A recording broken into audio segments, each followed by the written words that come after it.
Academicamente, o podcast da Autónoma Academy. Já alguma vez foi notificado pela Autoridade Tributária ou pela Segurança Social de que tem uma dívida? Ok, não sei se já foi ou não, mas o episódio de hoje de Academicamente é justamente sobre estas notificações. Podem ser um susto, geralmente também podem dar direito a um pedido de recurso ou de esclarecimentos. E para nos esclarecer justamente sobre o que é que devemos fazer quando isto nos acontece, convidamos André Batoca, advogado e também professor na pós-graduação em Direito Fiscal e Empresarial da Autónoma Academy. André, viva, bem-vindo a este episódio da Academicamente. Muito obrigado pelo convite. Vamos lá falar destas notificações.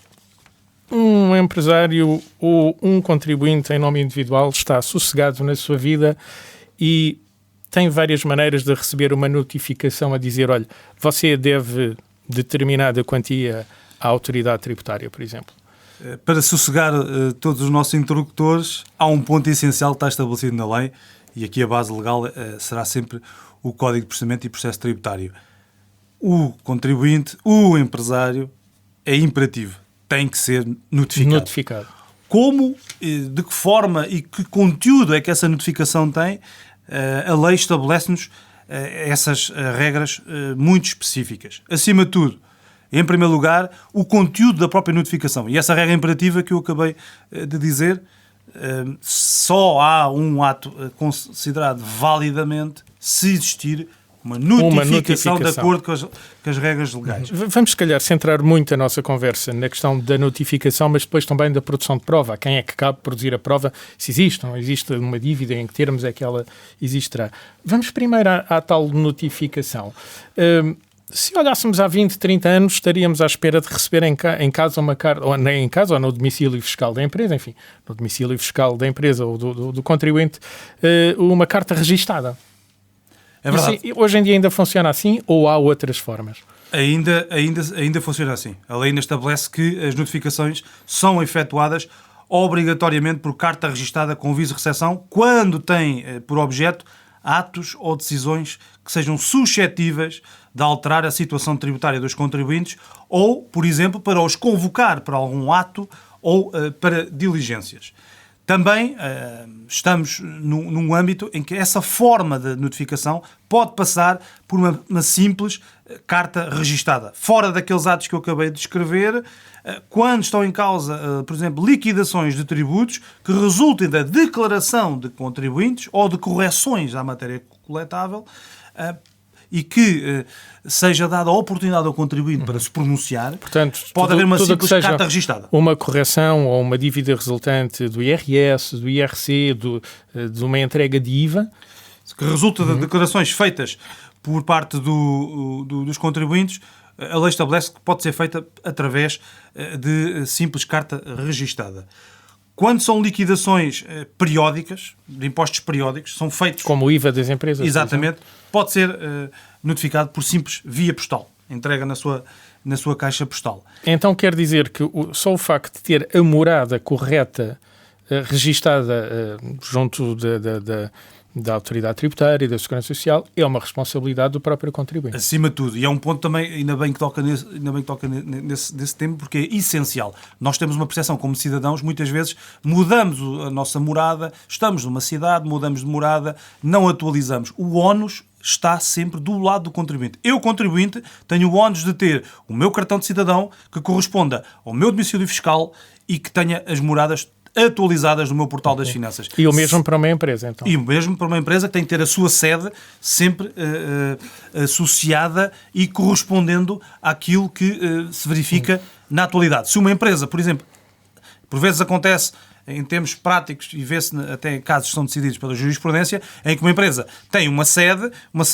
que está estatutariamente e está definida do ponto de vista comercial e depois indica outra morada, um armazém, por exemplo, para receber notificações.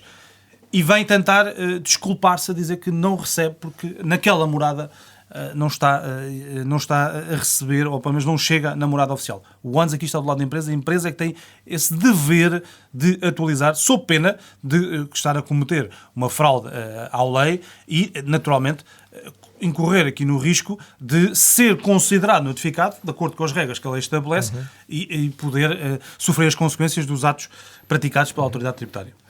Mas atualmente temos outras formas de notificação. Queria que me esclarecesse se é necessário estar só atento a estas e esperar que também chegue a tal carta registada. Há notificações eletrónicas para e-mail, mas também nos próprios portais, tanto da Autoridade Tributária como no portal da Segurança Social. Uma dívida que fique registada, eu posso me considerar informado porque a Segurança Social no seu portal declara que eu devo X ou Y?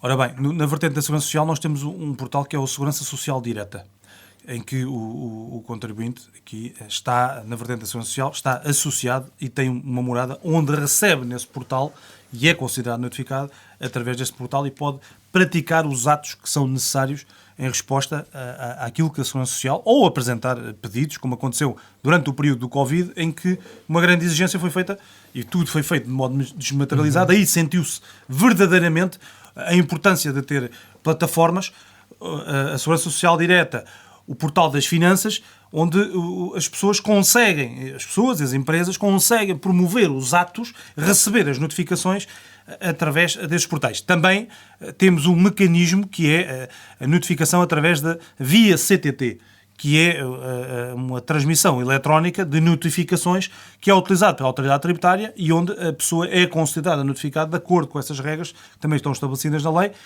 através da transmissão eletrónica de dados, em que tem esse portal, a nossa caixa de correio postal eletrónica, que tem uma morada única digital para efeitos de notificação através desse portal, que tem o mesmo valor de o envio de uma carta registada ou uma via postal registada. Nesse portal eu também devo ter o meu e-mail correto, aquele onde recebo o meu correio uma vez Naturalmente, e volto a frisar, o ONS aqui está do lado do contribuinte, que tem que ter atualizados os dados nesse portal, e se não receber, por exemplo, na via CTT, tem até mecanismos em que associa o e-mail e pode associar o número de telefone, em que, quando é notificado eletronicamente, recebe uma SMS para consultar esse portal. Então, por dentro, qualquer contribuinte atualizar também as suas moradas eletrónicas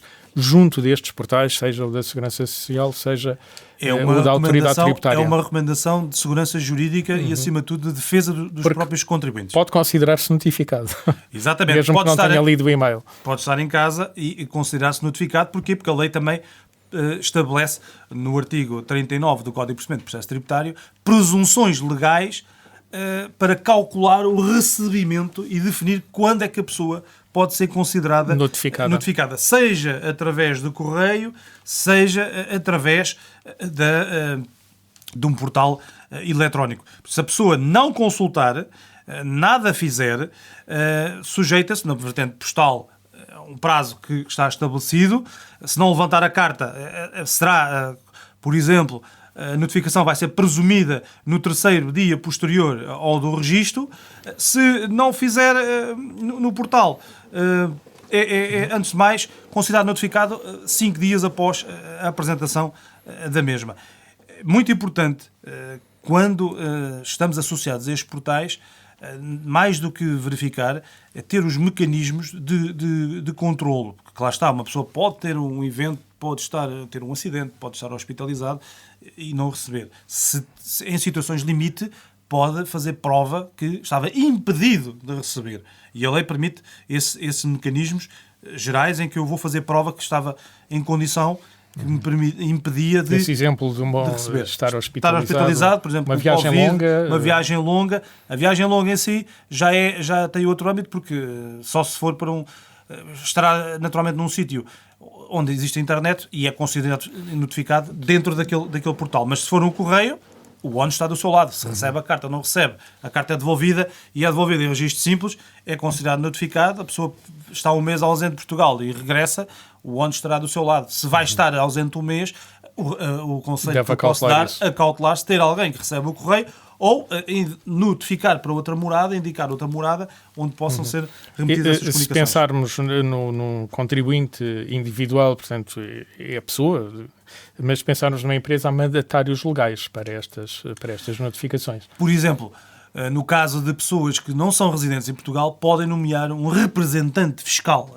em Portugal, que será a pessoa que vai receber as notificações numa determinada morada. Presumo que isto, por exemplo, um imigrante seja útil ter nomeado então Exatamente. É o caso mais mandatário. típico. É o caso mais típico, seja através de um representante fiscal, seja através da emissão de poderes de representação ao mandatário para receber as suas notificações, ou no caso das empresas. Por exemplo, há muitas empresas que são constituídas e alteram as suas sedes até para escritórios de advogados ou outros âmbitos, para garantir precisamente essas notificações. A gestão da empresa está associada naturalmente aos administradores ou aos sócios ou gerentes dessas empresas, mas as notificações, por uma questão de controle, são feitas por intermédio desses representantes. André, dissemos que íamos dividir aqui a nossa conversa em duas partes, esta sobre as notificações. Presumo que já esclarecemos o suficiente de como é importante, enfim, ter estas moradas, sejam elas físicas ou eletrónicas, devidamente atualizadas, uma vez que há esta presunção de comunicação, portanto, de notificação. Mas vamos lá então ao ónus da prova. A autoridade tributária ou a Segurança Social dizem que eu tenho uma determinada dívida. Quem é que tem que provar que esta dívida existe? Ora bem, no ónus da prova nós temos uma regra geral que vem do Código Civil. Pode parecer um bocadinho estranho, mas também é uma regra base que tem aqui uma importância para o direito fiscal. Aquele que quer invocar o direito é que tem que fazer prova desse facto constitutivo. Tem que fazer prova de que foi efetivamente está a exercer esse direito. Tem que juntar estes factos para invocar contra, neste caso, a autoridade tributária e no âmbito do procedimento tributário, ou seja, não estamos numa fase ainda judicial, o contribuinte é que tem que demonstrar perante aliás, a parte que quer invocar o seu direito, seja a autoridade tributária que quer cobrar uma quantia e tem os fundamentos para o mesmo, seja o contribuinte que quer defender-se, é que tem aqui o ónus da prova. Que apresentar as provas. Exatamente. Esses elementos da prova, por exemplo, se estiverem do lado da autoridade tributária, eu não sei, eu contribuinte, só tenho que identificar junto da autoridade tributária onde é que estão esses elementos. Isto parece uma regra um bocadinho abstrata do ponto de vista prático. A importância disto. Eu, por exemplo, quero fazer prova junto da autoridade tributária que eu não tenho capacidade económica para prestar uma garantia. E invoco que não tenho património imobiliário. Ora bem, seria um bocadinho estranho, à luz da legislação atual e dos meios desmaterializados, que eu fosse obrigado a juntar todos os documentos a uma certidão que demonstrasse que eu não tenho propriedade. Quando a autoridade tributária tem lá o registro interno de tudo aquilo de que eu sou proprietário. Então, a lei estabelece, o ónus está lá, a AT pode aceder diretamente a esses elementos e é considerado satisfeito esse ónus da prova porque os elementos estão na esfera interna na própria autoridade tributária. Outro ponto também muito importante. E presumo que para a Segurança Social seja a mesma norma. Exatamente as mesmas regras. Em princípio, a Segurança Social sabe quanto é que nós descontamos, por exemplo. Exatamente. Sem que fazer prova, se tem lá os elementos, quantos trabalhadores a empresa tem associados. Eu não tenho que estar a fazer um relatório se tenho lá aqueles que estão registados e a Segurança Social pode aceder diretamente no seu arquivo, no seu sistema, a essa informação. Mas tudo o que esteja fora deste âmbito que existe na caberá sempre à parte. Cabe então à parte que reclama apresentar a prova. Ora bem, agora pode-me colocar a questão. E quando existe uma dúvida?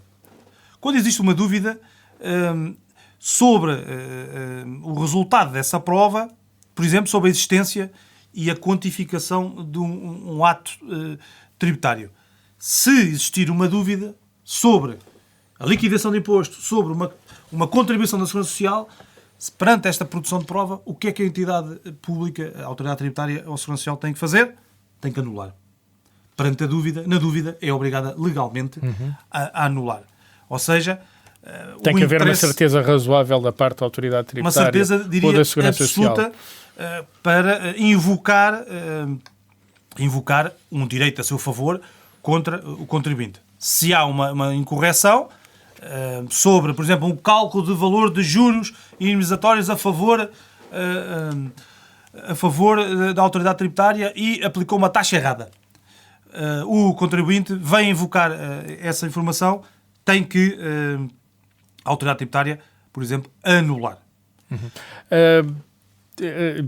Presumo que do ponto de vista legal isso seja claro, mas há aqui uma coisa que pode atrapalhar, que são os prazos em que estas coisas decorrem. Por norma, os prazos são razoavelmente apertados quando a autoridade tributária ou a Segurança Social dizem: senhor contribuinte A, B ou C tem uma dívida, há prazos curtos para proceder ao pagamento, ou pagar e reclamar, ou reclamar sem pagar. Ora bem, temos de distinguir aqui. Prazos para pagamento, por exemplo, em regra, tem um prazo que está estabelecido, eu diria, em regra, são 30 dias corridos para pagar, quando é notificada uma liquidação. Mas a liquidação propriamente traz um prazo de pagamento. Outro prazo é o prazo de reclamação, uma reclamação graciosa, porque ainda está dentro da esfera da autoridade tributária, não tem que pagar uma taxa de justiça, não tem que pagar nenhuma quantia. Sim, é uma reclamação à própria entidade que diz que temos uma dívida. E aí tem um prazo de regra de 120 dias contados desde a data limite de pagamento. Okay. Esse é o prazo de regra para a reclamação graciosa, ou então, se não quiser fazer a reclamação graciosa, pode fazer desde logo uma impugnação judicial para o Tribunal no prazo de 3 meses sobre a data limite. Ou então, também pode fazer uma impugnação para o Centro de Arbitragem, para o CAD, no prazo de 90 dias desde essa data limite. Pode ir logo para uma fase judicial ou arbitral. Ou então faz uma reclamação graciosa no prazo de 120 dias, esgotado... Então será o primeiro passo. Normalmente é o primeiro passo, óbvio, até para saber desde logo o que é que a autoridade tributária pode... vem responder, estabelecer. Reclamar, aprovar, etc. Eu posso dar aqui uma situação prática. Por exemplo, se um contribuinte entrega um novo modelo da ES, ou seja, se entrega um novo modelo 10 de IRS. Exatamente. Sim. Se vem apresentar esse modelo, se isso implica que a presunção de veracidade das declarações estabelecida e qual é que é esse benefício que vai acontecer perante essa presunção. Eu apresento um novo modelo, seja de que tipo de imposto.